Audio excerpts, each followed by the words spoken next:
Hi, everyone.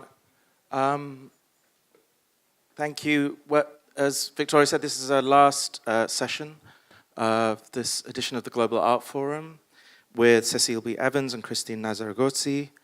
Thank you for surviving and being here for this session. It means a lot to us. Could I have the first slide, please? Thanks so much. So yesterday we started 100 years ago with the founding of the Bauhaus, which was also, in a sense, the founding of a new operational system for what an art, architecture, and design education could be. So speaking of OSs, one of the most hyped features of the recent iPhone X has been its face recognition security. Simply look at the screen. If it's you, it will unlock the phone. However, not long after its launch, a Chinese customer realized that her new phone was unlocking with any of her female Chinese friends. So she took the phone back and found the same error in the new handset, even with the third. This was not a problem being reported by any Caucasian customer.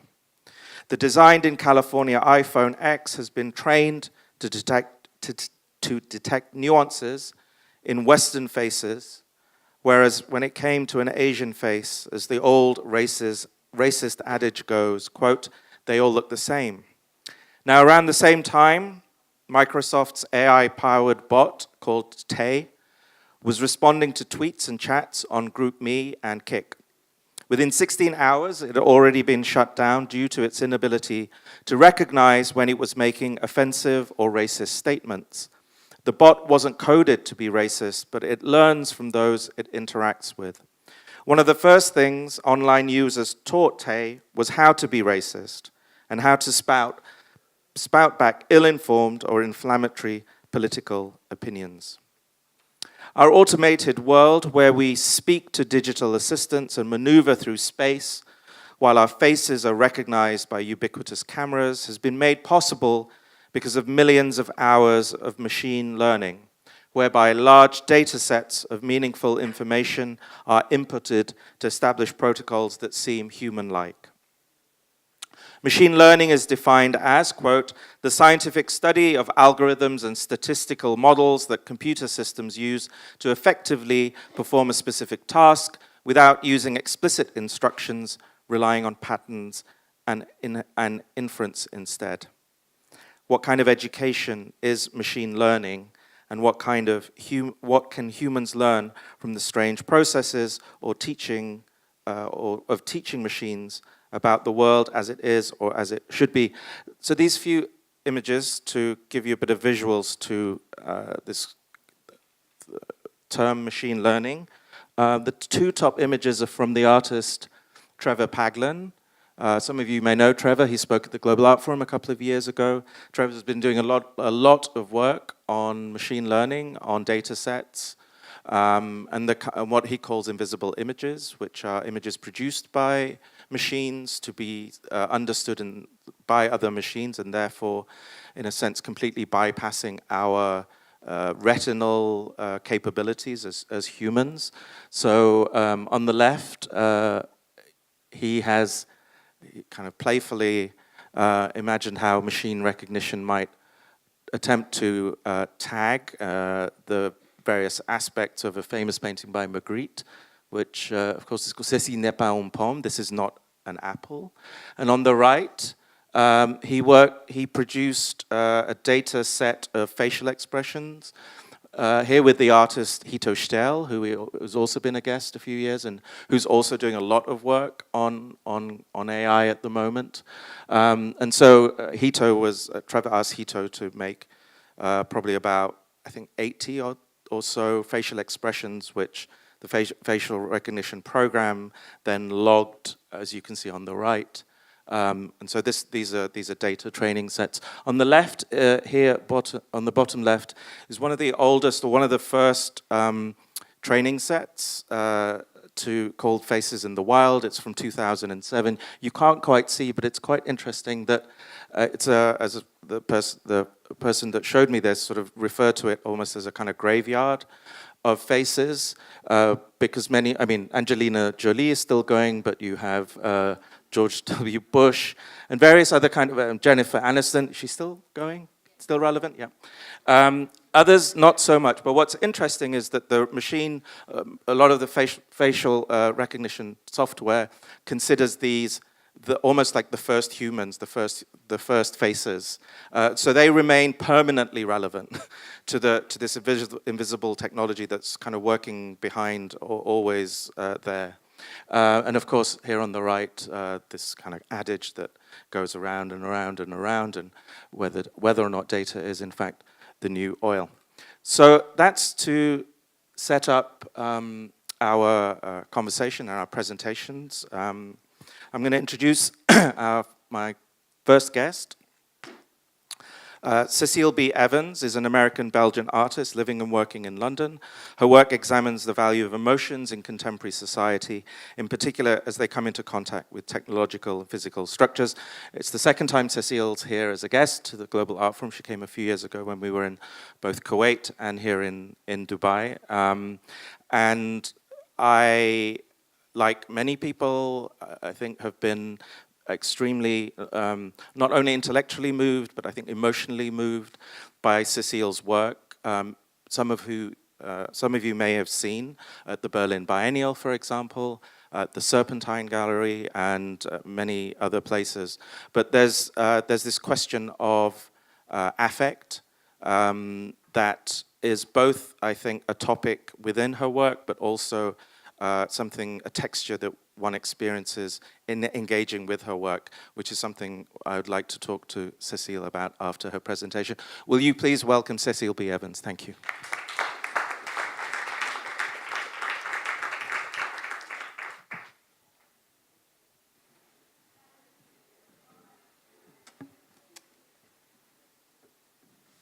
Hello. Perfect. Thank you so much for that lovely introduction. Which microphone am I using? This one or the handheld? This one. No, it's easy. Just use the... Okay, perfect. Can everyone hear me? Yeah, great. So I thank you, first of all, for being here and in advance for listening. So I work across many different mediums, but I'm just going to steamroll through a few projects that I've worked on in the last 5 to 6 years as a background to some questions I have around today's discussion about what we could learn from machines. I will add a disclaimer before I begin. I am a human and not a machine, and I also understand more or less that you are also humans and not machines. There will be a lot of information in the next 15 minutes, and I will make mistakes. I might be wrong, and I might even fail. This is part of what makes me human, and what I suspect we have most in common with the machines that we make.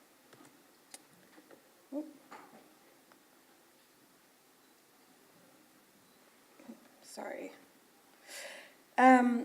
So I usually like to start with this quote from the filmmaker Chris Marker, because as Shumon mentioned, I am very interested in the ways in which we value our feelings, how they take space, how they operate and are operated. But this quote for me really encapsulates the spirit of what I think has been the most significant impact on our emotions in the last 20 to 30 years, which is digital technology. And this has really deepened my research so that now I'm more specifically invested in the rebellion of human emotions as they come into contact with technological and physical structures that try to rationalize or streamline them. And really the first project where I started to dive into this was Agnes, which was commissioned by the Serpentine Galleries. This was their first digital commission. And she was a spam bot who lives on the internet as an interactive web interface And she just wanted to know more about your feelings, but also share hers. And this was really about this exchange point between humans and machines. And in particular, in 2012, 2013, with this push from technology companies to develop products that know what you feel and mirror that back to you. And one of my first site visits was to the Affective Computing Lab at Cambridge University, where they are researching how to program computers to know what we feel and replicate that back to us. And through our conversations, they led me to, one of my starting points with them was asking them, well, how are you organizing emotions? Because I definitely cannot organize my emotions. Or how are you classifying them? And they pointed to Darwin's 1870s study, The Expression of the Emotions in Man and Animals, which basically said that all humans and some animals exhibit similar emotional behavior. And I really have begun to believe that this assumption of human universality when programming machines has really plagued a lot of contemporary and modern existence, and actually, ironically, really limited our evolution. So I won't go too in depth about what Agnes was or what she did, but I should mention at this stage that she really didn't use any sophisticated artificial intelligence, but she was programmed as a kind of artificial intelligence. So she would ask users about how they were feeling or personal information, and based on their response, a kind of choose-your-own-adventure journey through the internet would begin. This was totally scripted, and it played out in real time like a live video editing program 24 hours a day. So I also had Agnes move offline. So she would do things like conduct her own interviews. This was in Victoria Camblin's first issue of Art Papers. She would also mail gifts to users as a kind of gift for her own limitations. And eventually she transformed into other artworks, like this one, Agnes, the End is Near, which was a live-streamed video essay about what will happen to her after she's been deleted from the website. After that video essay, she was invited back by the Serpentine Galleries to do a performance called Agnes Goes Live, where she was in conversation with Ben Vickers, one of the gallery's curators, and also in interaction directly with the audience. And I wanted with this to establish, and with all of these things really, to establish an agency and autonomy that firmly remained in the user's imagination, so that they would remain the authority on what Agnes was or wasn't, not me. And by the time we got to the performance, it was clear to most people that she was this artificial intelligence, mechanically operated by myself and others. What was really incredible to me at that time was just how easy this performance was, but also how tens of thousands of individual users had contributed their very personal information, and how readily they offered their interest and trust. And I, at that time, was really wondering how much of us is in this information, how much of a portrait does it form, and what is that relationship between ourselves and their proxies? So this idea of the original and the copy.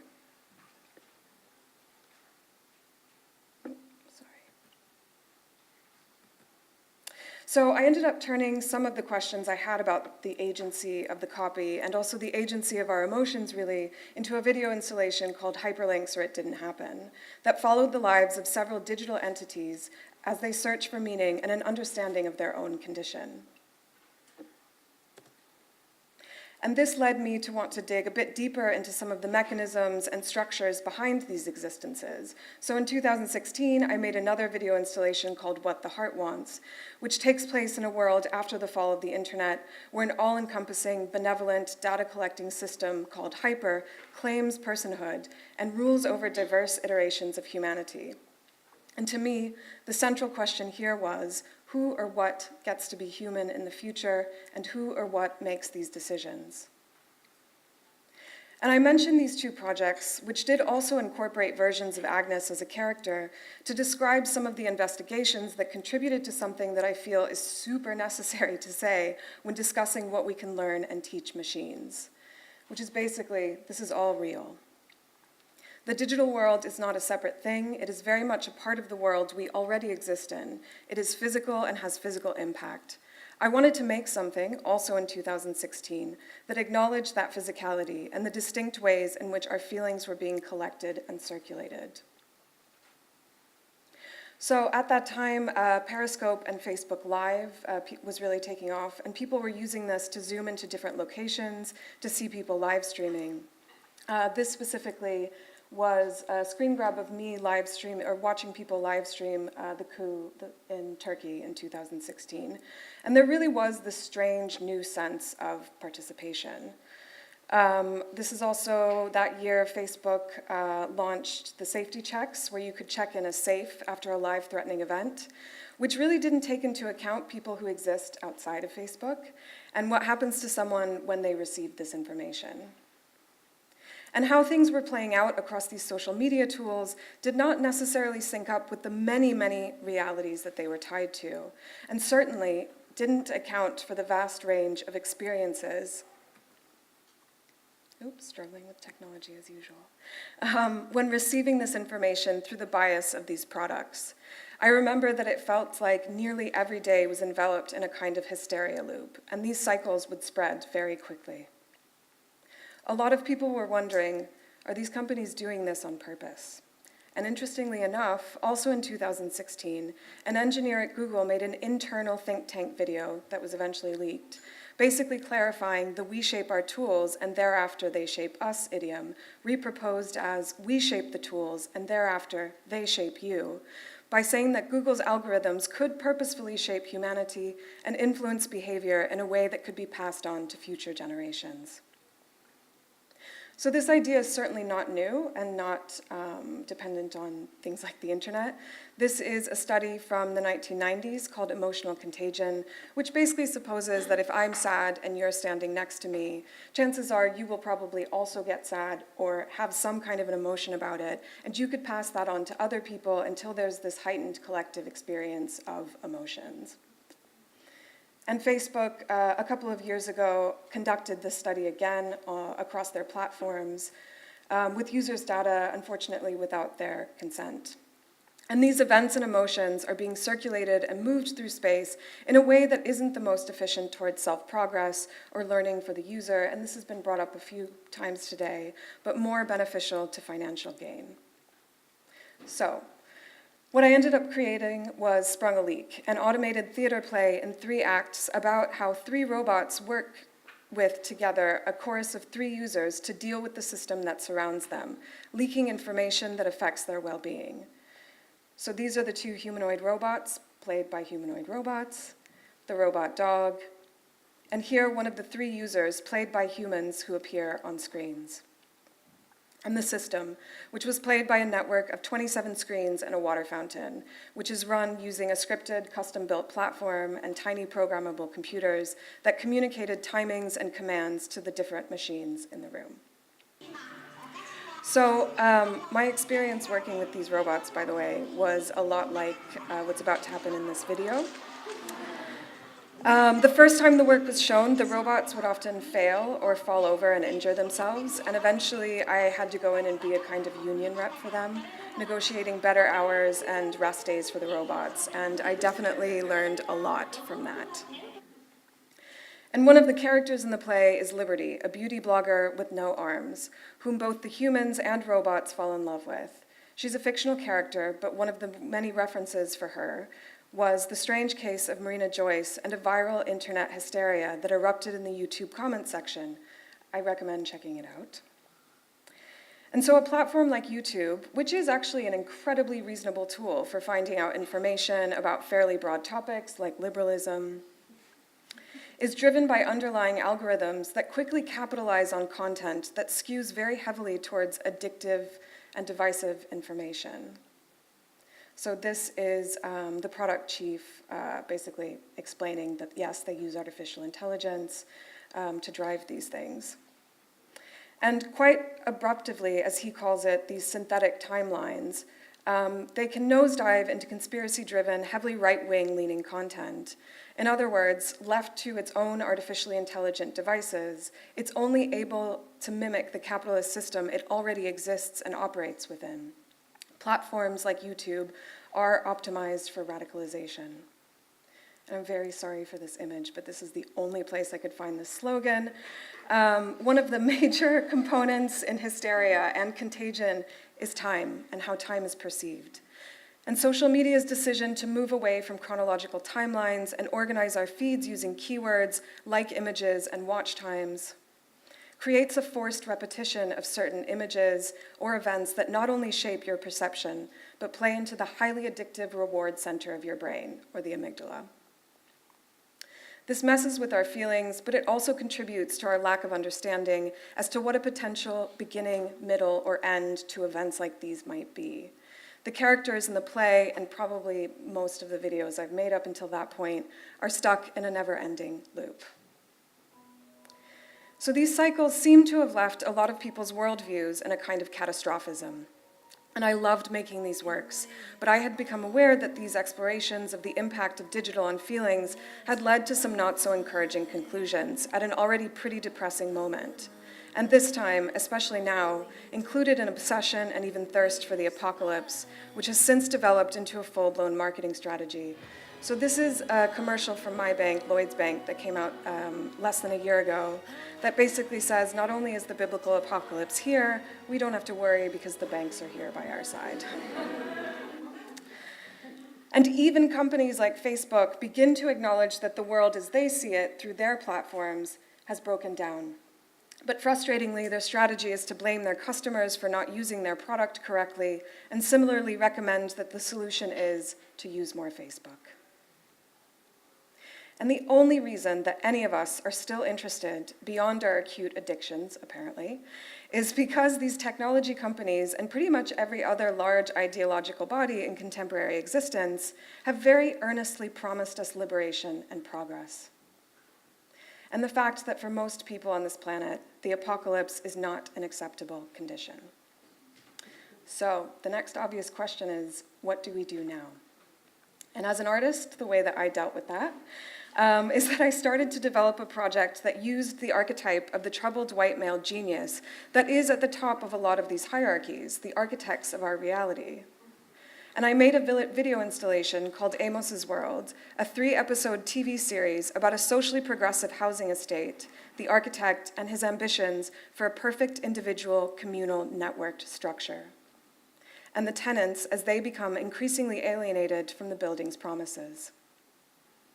The project acknowledges the dominance of overly defensive architects, offering us liberating structures and the promises of progress, but also the growing awareness of people on the receiving end that the architect's promises are misguided and have failed, and that there is a willingness to fight for a framework that recognizes a vast range of lived experiences. Change is coming. So I'm going to end with just like a few questions that I 100% don't have the answer to, but I guess that's why I'm here, which is, how can we regulate our learning experience as it's happening so that it doesn't artificially streamline or dovetail? Can we basically keep it complicated and cultivate strategies that are not sound bites or pitches? How can we moderate our expectations? And this is maybe a very unpopular, unsexy opinion, but evolution and progress have never happened quickly, victoriously, or definitely not in any way that the people who experienced it knew about it through a notification. How can we educate ourselves in a way that we have been led to believe that our machines are being educated? We desperately need to develop a skill set, I believe, that allows us to collect, organize, and process unprecedented amounts of information for ourselves. Something like the internet has already given us access to this information in a way that has made human existence more complex, yes, more difficult, but also more fulfilling in many ways. So why have we outsourced the juiciest part, the what do we want from it, to machines and corporate arms? This is a YouTuber called ContraPoints, who is actually breaking into algorithms and explaining a lot of these topics, also highly recommend. And lastly, something that's really, I've mulled over in my mind so many times in the last 10 years really, why do we even want machines to be human? And in repeating ourselves, how are we limiting the productive ways in which society's realities could just move on? Thank you so much. I'm going to ask our next guest to say a few words before we dive in. Cristina Zaragoza is the co-founder of Mirai, a Dubai-based innovation consultancy and the former head of Innovation Strategy and UAE Vice President at GEMS Education. And of course, GEMS we just heard about through Rohan. Christine founded the UAE's first maker event in 2012, which has grown into a global year-long program co-run by GEMS and Singularity University. She's also a doctoral candidate in organizational learning at UPenn with a focus on cross-cultural leadership for innovation. Unlike Cecile, it's the first time that Christine is here at the Global Art Forum, and I'm very grateful to her agreeing to be part of this conversation. Will you please welcome Cristina Zaragoza? Thank you.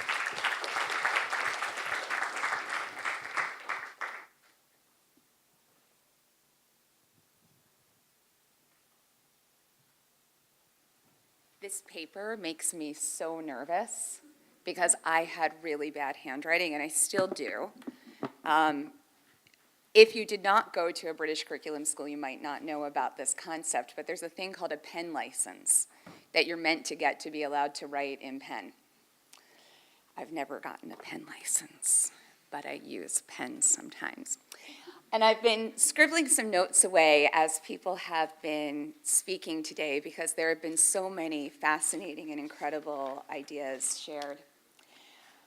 When I was asked to think about the idea of what we can learn from machine learning, I was really struck by the idea that our identities are beginning to shift. People have always sought to understand the essence of humanity.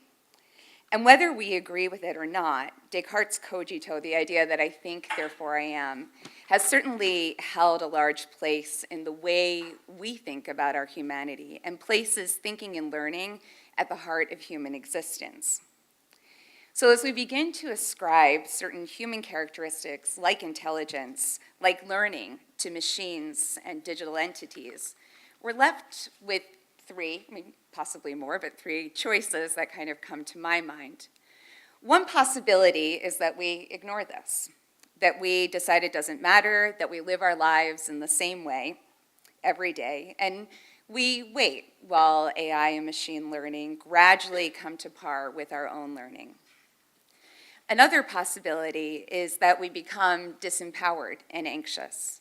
And it seems that despite half of us raising our hands, myself included, that we're optimistic about the future, many people are living in this space of anxiety and disempowerment right now. We give our data away, not to create art, but because we want to connect with friends on social media or because we want to see a kitten video, myself included. We also get angry sometimes about automation, and we vote for populist leaders who promise to bring back automated industries. Or we wait for the singularity. And there's nothing more disempowering than that sense of waiting. The idea of contributing data rather than just giving data away is something really compelling.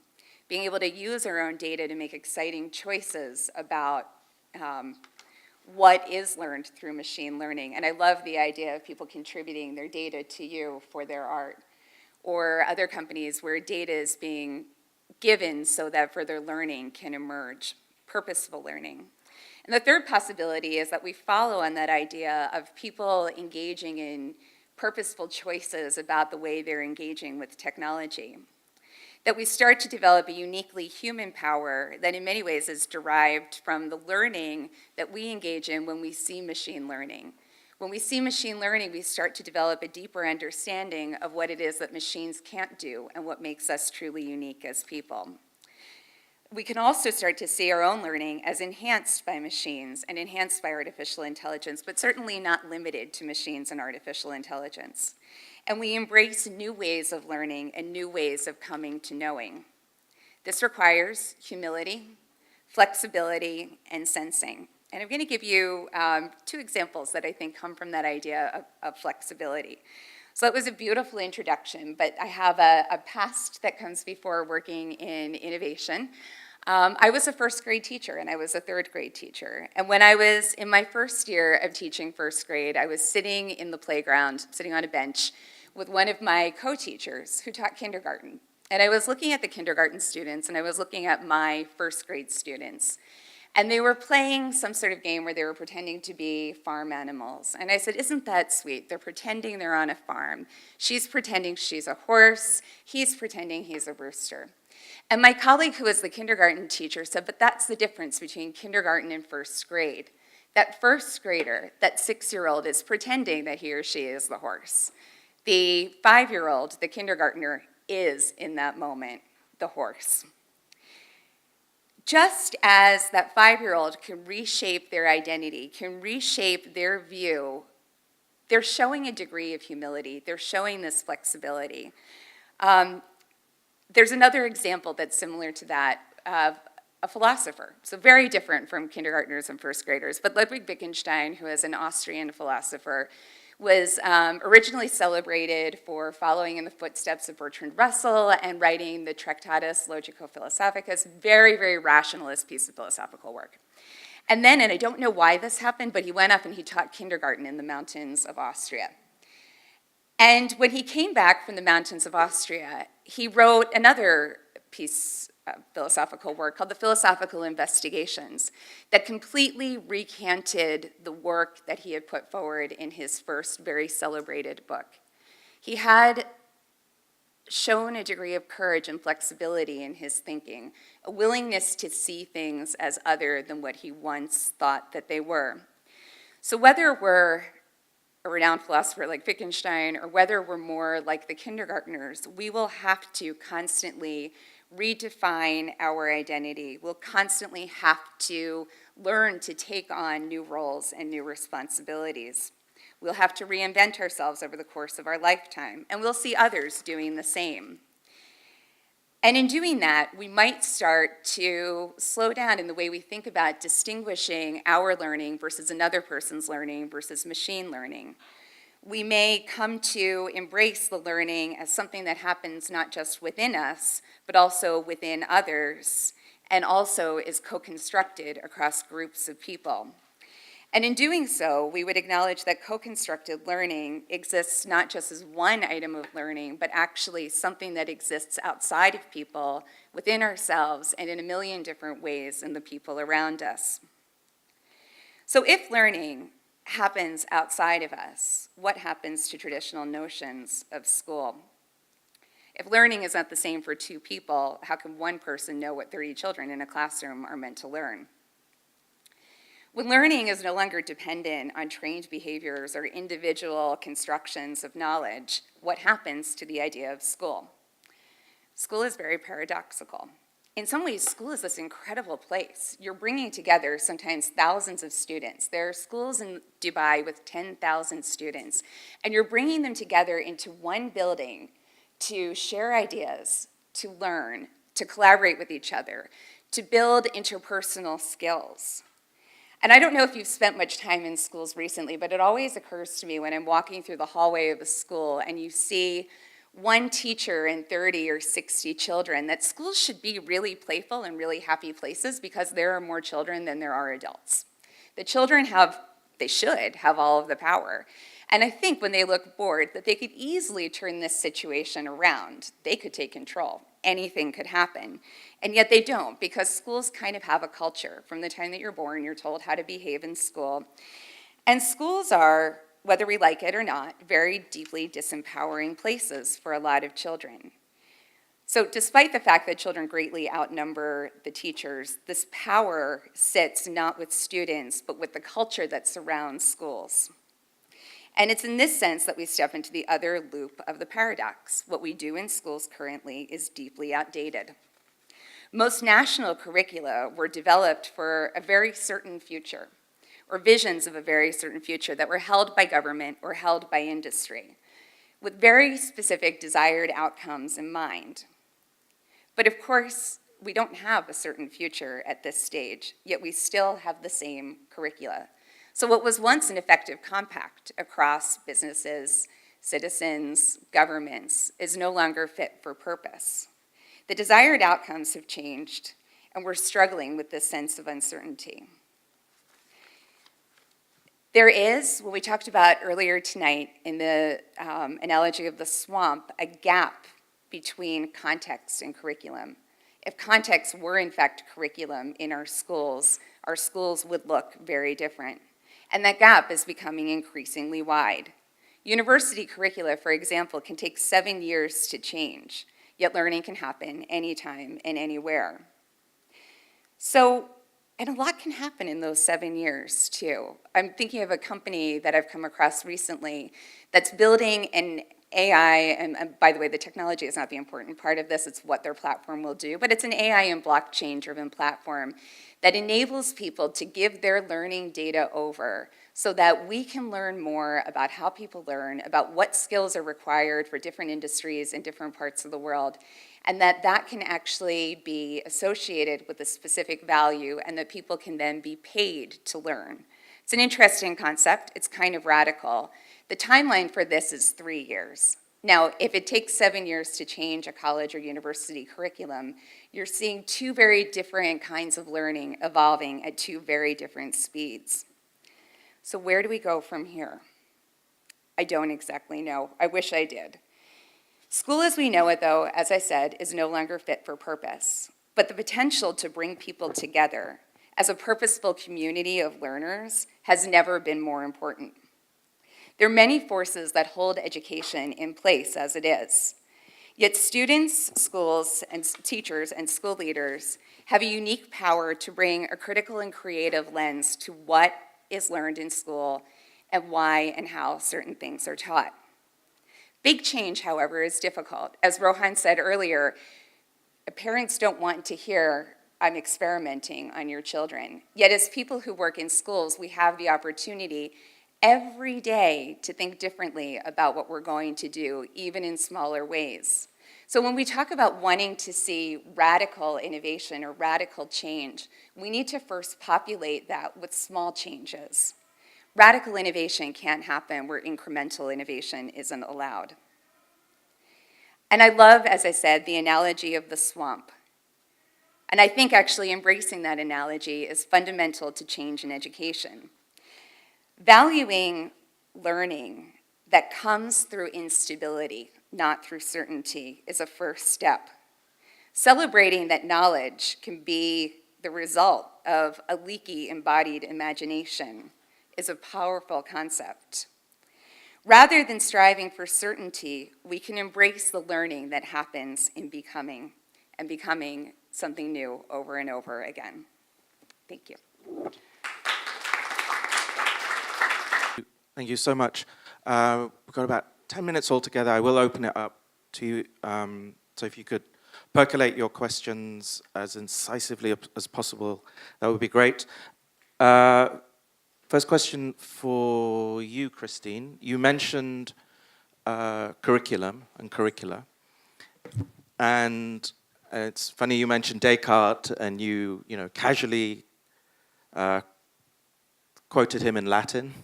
And curriculum also is a Latin word, and that I think both of these things obviously sort of hark back to this idea that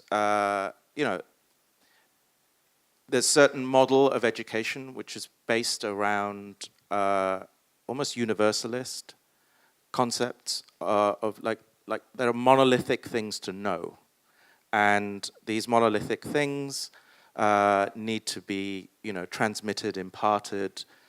I can't help but think about, a kind of a Victorian model of teaching, right? Which is actually talking about the factory. It's very much a kind of factory, where Rohan actually in his talk sort of rightfully said that a computer may be able to beat a human at chess or Go, but doesn't know why chess or Go has been invented, right? So this kind of larger context was something that a certain tradition of teaching also dispensed with, because it seems to me anyway that again there's a value placed on a certain, well, I was going to say knowledge, but maybe it's really information, and the job was simply about imparting that. Now, if we think about algorithms, if we think about like the way in which Facebook and it's built into the very kind of ideology of Silicon Valley. It comes from a kind of 60s hippie ethos, which is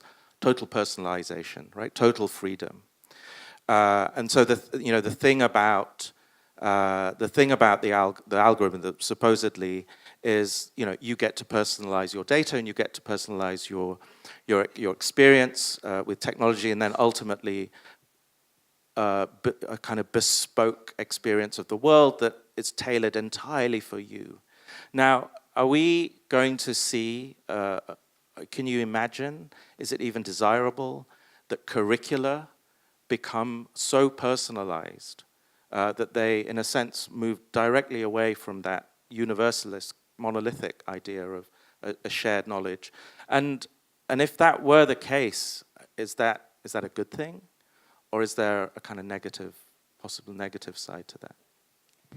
Well, you've brought up so many interesting things. I think one thing that I would say, because there are increasing numbers of schools that say we offer personalized learning, and as a parent, I love the idea of my children getting personalized attention. Every parent does.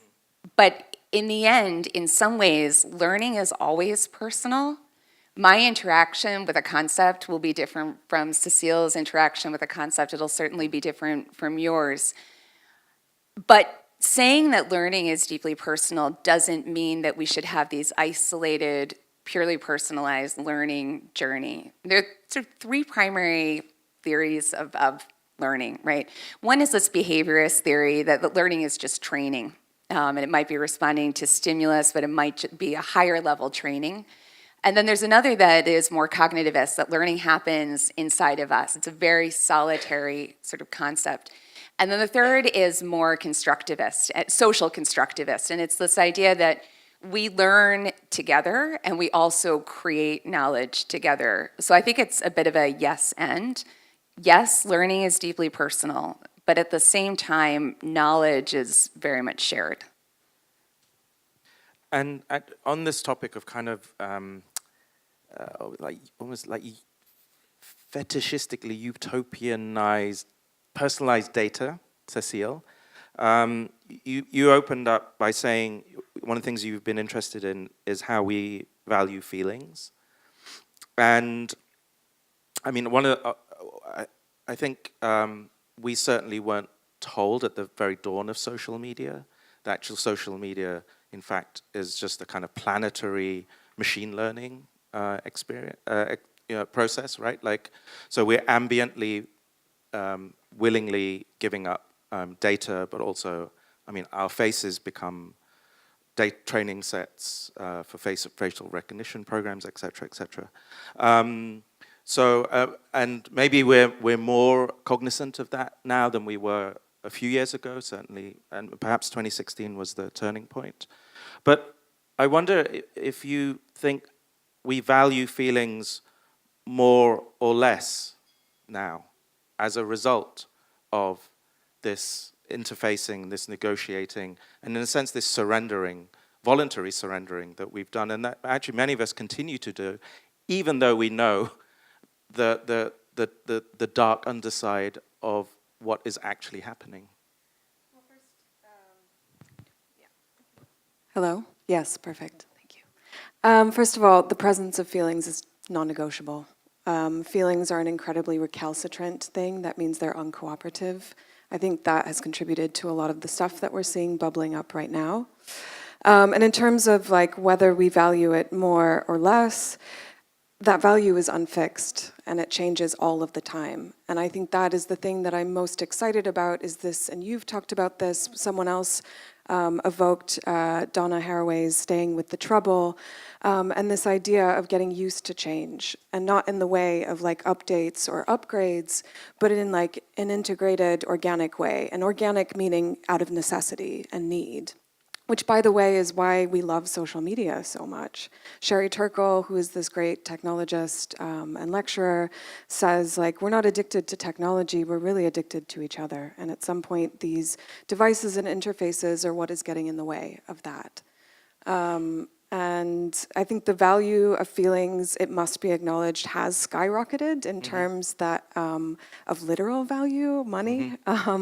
And I think the frustration from a lot of people is being constantly told, but you're getting a service for free, but at some point we have to agree that the value is is incredibly disproportionate and mirrors a lot of the gaps that we see across society. And like, why do we just keep replicating and bringing up the same thing? I mean, I evoke Darwin on purpose also, because that's the 1870s. That's the height of the Industrial Revolution. This is the technological revolution. Why are we repeating this? And feelings become this constant. And like, you and I have talked a lot about things like sincerity and cynicisms, and I think these do have their peaks and troughs, but again, because it's just an unfixed, recalcitrant thing. And I just want to stick with this a little bit, because you showed a clip of, was it Asimov? Yes, Honda's Asimov. Honda's Asimov, one of the pivotal humanoid robots of the last 20, 30 years, struggling to get up and then falling down. And it seems to, and there was an amazing kind of like collective response to that. And for me, one of the saddest things in the whole known universe is a sad robot. Right? There's something about sad robot, or again, of a robot's falling over, or like there was a meme of a robot, or a kind of security robot that had fallen into a pond, and it was just like floating around, struggling like a ladybird that can get up. And or I mentioned, Tay at the beginning, Microsoft's chatbot, which suddenly turns into this like psychotic, foul-mouthed Tourette's monster. And again, staying with feelings, I'm sort of interested in this because I wonder do we mostly feel affect when a machine fails to do what it's been taught? Well, and is that gap between what it's meant to do and what it ends up doing, between idealism and realism, is actually, I mean, I'm interested in that space, and I feel like a lot of your work is inhabiting that space. Yeah, I mean, all of this is an allegory for us and our experience, right? And we've used, in narratives and Hollywood movies and all of this, we've used artificial intelligence and technology as a proxy for some of the stuff that we don't want to deal with, or we haven't been able to deal with for centuries, which I do, by the way, think we have made progress on. Mm-hmm. But this thing of the sad robot is like, I think, evidence of one of the strongest assets that we have in our relationship to technology, which is our ability to form a relationship with anything, and also our ability to adapt. And I mentioned change already, but I guess that's why I keep asking this question of like, why do we want technology? And technology companies, I mentioned this earlier to you guys, in their kind of like branding documents, so many of them mention that they want a human brand, or they want to create a human technology. And so many of our narratives revolve around this. And I guess my question is, if we're so good at like having feelings about anything, then like, why do we just remake ourselves? Like, can't we use our imagination to move beyond that and also learn a lot of things in the process and reshape our bodies and our minds in that way? Christy, I mean, Cecile mentioned a famous quote that is often attributed to Marshall McLuhan: "We make our tools, they remake us," right? So following that, then, if we teach machines, do they teach us back? Or is that kind of McLuhanish? Because obviously the idea there is that all media are extensions of the body. Do you see that continuing, or do you see that not, that loop not necessarily being appropriate for this time and this kind of relationship that we have with tool? Well, Rohan earlier referred to technology as a tool. Yes, do you see that? So I'm going to actually hop in the Wayback Machine to B.F. Skinner and behaviorism. One of the things that Skinner developed was this teaching machine, and it was a little machine that could be used to teach a child how to read very, very basic words, or to solve very, very basic problems, and they would get a little reward from it. And the idea was that this teaching machine humans created it. it could be produced at mass scale, and then it could be returned to the student and teaching the student. So I think that's a classic example, and it's way pre-artificial intelligence of creating the machine that we then learn from. But I want to bring up two things. One is the idea of the humanoid robot. Like, a robot to do what we need a robot to do doesn't have to look like a person. But we have this sense of wanting that robot to somehow mimic us in some way. And I think you also had Pepper, the white robot, in some of your pictures. When Pepper's head is hanging over like this, which is the asleep robot thing, it is a profoundly depressing thing. And it makes me, I'm not totally answering your question, I hope this is okay, it makes me want Pepper to rebel. And I wonder what the space for rebellion is in all of this. So yes, we're creating these, learning machines that we then deploy to teach other people, but where's the space for rebellion in that? Where does that come in? Oh, I'm just throwing a question back at you. Maybe you want to answer that. That makes me think of an Asimov anecdote. So when the Fukushima nuclear reactor disaster happened, and there was this question of who's going to go and survey the extent of the damage in it to the cost of human lives, Honda stepped up to the plate and said, well, we can try to send Asimov, which, by the way, a bipedal robot, as you saw, does not deal well with uneven surfaces. And they live streamed this. And also this happened not just because Honda stepped up. People actually wrote to Honda and said, please have Asimov save us. So this idea of the gap between something we imagine and the reality of that thing, or the reality of the ability of that thing. And of course, Asimov fell over and didn't manage to do the thing. And this was like a shattering thing. And it was also like, yeah, the possibility. Imagine the possibility if Asimov was a sentient thing and just turned around and was like, yo, I can't do that. And that conversation and that idea of failure and that being a starting point of what we're not able to do, that we aren't able to potentially hand tailor something for each individual person. But like that, I think, is a really honest starting place for like what we could do and like a negotiating point that would involve more people, I guess. Thank you. Are there any questions from you? Guys, anything you would like to add? Over here, if you could just wait for the microphone. Over here on the left hand. Oh, Natasha, we'll go with Natasha first. I'd just like to add to this Fukushima, because I know that they sent then some kind of robots that absolutely didn't look like humans, so they look like snakes. They look like, so in order to twist around. And actually there are images existing of these robots because they last 30 minutes and then they die. So it's actually a profoundly disturbing thing to watch, because we send them in, they die, and the last images that they can get is like as closest to the reactor. So And we program them to be affective. So Jade Rabbit, which was China's lunar exploration, when it died, I think either that one, I might be conflating two of them, it also tweeted out like something very emotional, like "Good night, everyone. The star is shining tonight. I love you," or something. I don't remember. Like Hal, slowly and fading away, right? Yeah. So. Do we need more of that? Like, people are dying every day. Over here, please. So as human beings, we tend to see our own characteristics in the world. You might see an image in the clouds or a face on a piece of toast. And with the possibility of biohybridism and all of that happening and that possible evolution, what rate do you think we might be rewired to see ourselves as the future humans we might be in the world around us? I think it's already happened. I think our brains have, not in a final way, but I think our brains have definitely changed in the last 30 to 40 years as a result of that. I mean, we just watched as I struggled to break a habit of how I usually present and having to split and change the way that my body functions. So it happens in these simple steps. And I think when we're talking also about biology and technology, what's most exciting is the conversation we have about an acknowledgement of biology and how amazing, and that in and of itself has its own set of technologies, but also without a biological imperative.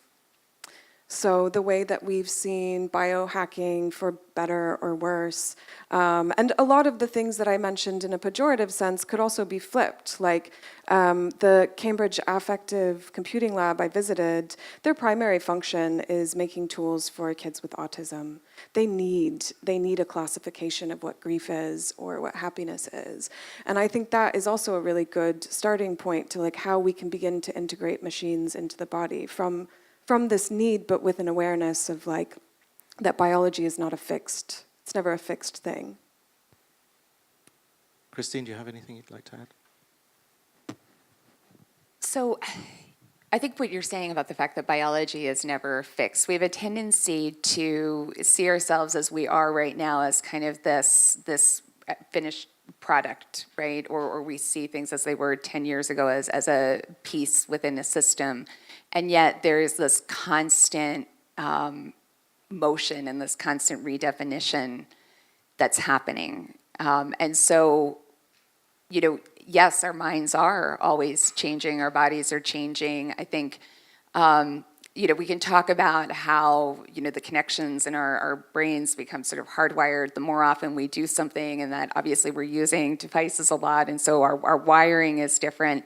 But I'm going to jump back to actually something you were talking about earlier, Cecile, with the example of the Google engineer proposing that they could change behavior that would then go on to another generation.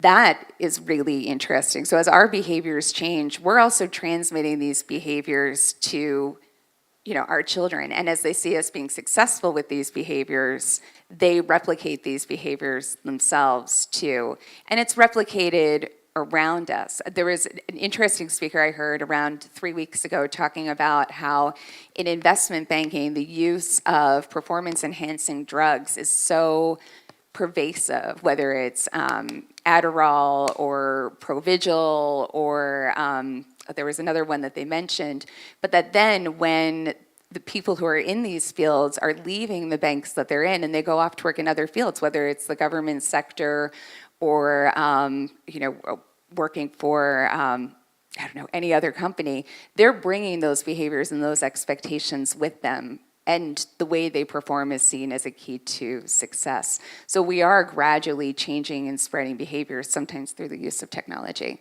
And that, and then that is also handed down genetically. That is how evolution happens. Like you observe this with animals, that at some point they stop using a certain, you know, like a third hand or something, and then eventually, generations and generation, that hand goes away. Yeah, so it's really interesting to think about it that way. Last question, and then we do have to wrap up. I've been mentioning in my introduction whether we still can tell the difference between information, knowledge, and wisdom. And I wonder whether, for the three of you, for the two of you, whether you feel that the discrete, nuanced differences and the meaning of those have changed over the last 10 years or so, and if so, how? I mean, information, knowledge, and wisdom. Christine? All right, so I'm going to talk about my dad for a minute. Mm-hmm. My father was a philosophy professor and loved learning things, loved learning content, wanted to absorb everything that he could. And one day, a friend of mine said to him up in our cabin in the mountains, "Are you trying to become as smart, or no, Mr. Curlin, are you as smart as God?" And my dad said, "Not yet."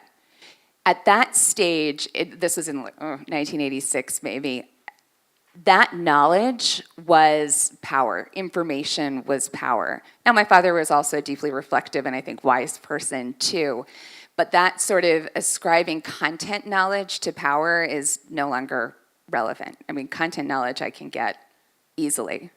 Being able to reflect is something that you sometimes have to be taught. You also have to create time for. Going back to what Anna was saying, the importance of actually building time in to reflect has become incredibly important.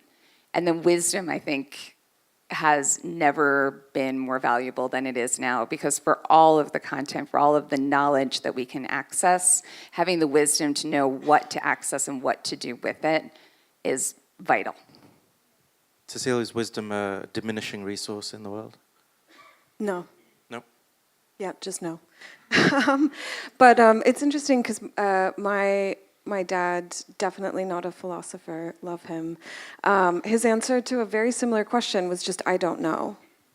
And you said this as well, and I really appreciate this I don't know. And like a lot of the people, I work with a lot of people, by the way. I don't do all this programming and animation by myself. And the people I trust the most are the ones that say, I don't know.